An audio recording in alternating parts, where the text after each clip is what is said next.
DECT phone affects the heart. This is research that was done by Drs. Havas and Marangel with the help of volunteers in Colorado. The mainstream media is beginning to print articles on electrosensitivity. The man who is allergic to radio waves appeared in Popular Science in February 2010. The same month, the LA Times published 4 articles related to electromagnetic pollution, and one of them dealt with electrosensitivity syndrome. Symptoms of electrohypersensitivity that affect the heart include palpitations, arrhythmia, pain or pressure in the chest, low or high blood pressure.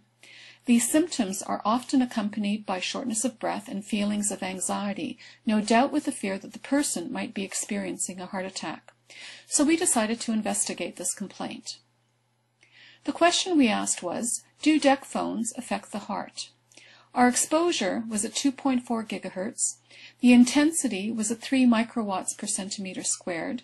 This is at 0.3% of the Federal Communication Commission guideline in the United States and Health Canada's Safety Code 6 guideline. Our exposure was for a 3-minute interval. To monitor heart rate variability, we placed a wired monitor on the subject being tested and asked the person to lie down. We placed the DECT phone base station about 2 feet from the subject's head. When we plugged the phone into a live outlet, it radiated right away, and when we plugged it into a dead outlet, it stopped radiating. This was our sham exposure.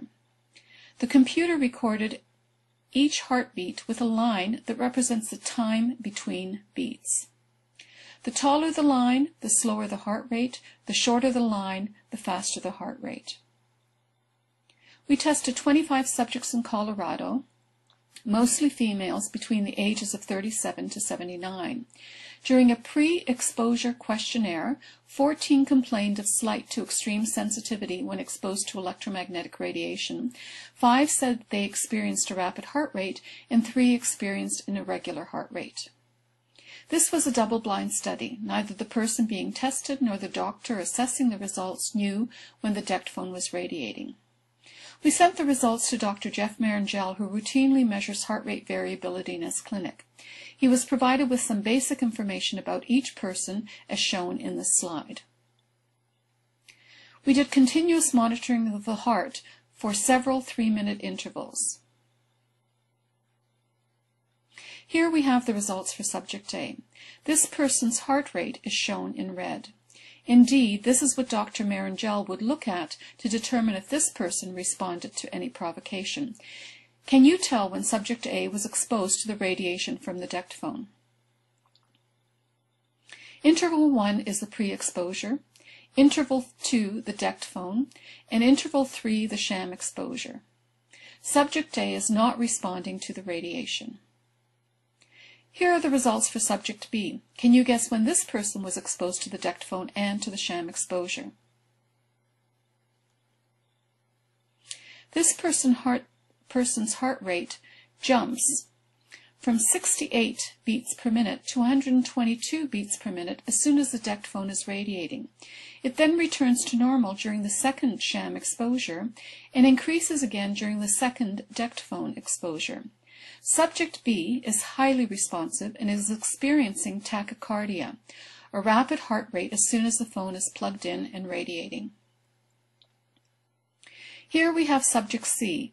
During the intervals 3 and 5, this person has an elevated heart rate that coincides with radiation from the DECT phone compared to the sham exposure.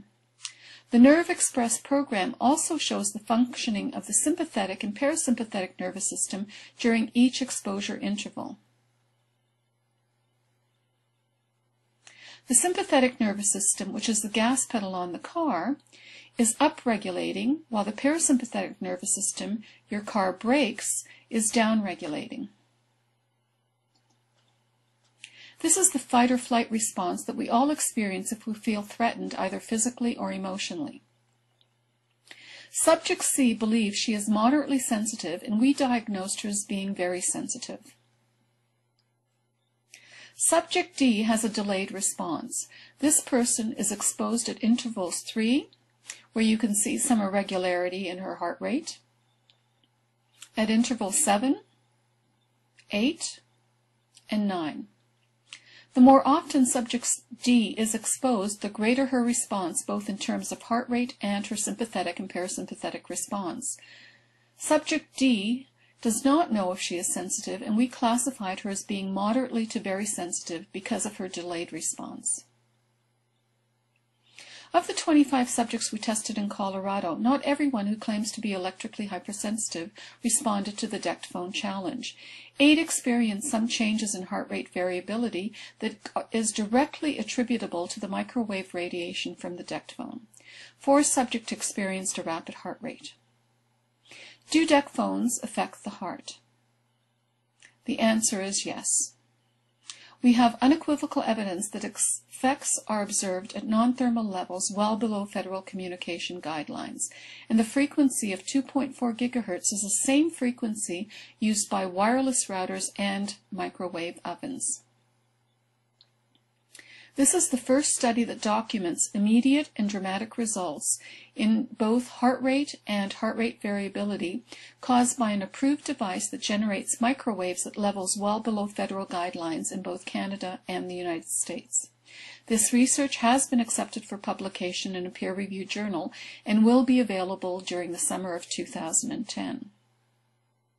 If you are experiencing heart problems, visit your doctor. It could be a heart attack or it could be electrohypersensitivity. In either case, share this video with loved ones and with your healthcare team. We thank the following people for helping with this research: